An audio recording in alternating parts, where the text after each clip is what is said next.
Hello! Hi అండి. నమస్తే. నేను మీ దివ్య. ఈరోజు వైకుంఠ ఏకాదశి అని చెప్పి పాయసం అయితే స్వామివారికి నైవేద్యంగా పెట్టాను. సత్యనారాయణ స్వామి వ్రతం చేస్తే చాలా మంచిదండి ఈరోజు. చాలామంది అయితే గుళ్ళల్లో చూస్తూ ఉన్నాను. చాలామంది చేసుకుంటూ ఉన్నారు. వైకుంఠ ఏకాదశి రోజు చేసే ఉపవాసం 24 ఏకాదశులకు చేసే ఉపవాసంతో సమానమని చాలామంది పెద్దవాళ్ళైతే చెప్పారండి. ఈరోజు నైట్ అయితే చాలామంది జాగారం చేయాలనుకుంటున్నారు.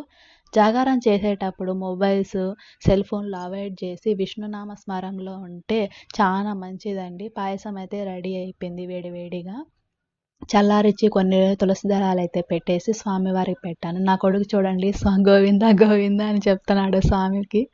ఎంత బాగా ప్రశాంతంగా ఉందో స్వామివారిని చూస్తా ఉంటే. మనం ఇంట్లో చేసుకున్న ఎక్కడ చేసుకున్నా కూడా ఆయన్ని మనసులో స్మరిస్తా ఉంటే చాలా మంచి జరుగుతుంది. ఈ రోజైతే వైకుంఠ వాకిలి తెరుచుకొని స్వామివారైతే ముక్కోటి దేవతలతో ఉంటారంట. వీడియో నచ్చితే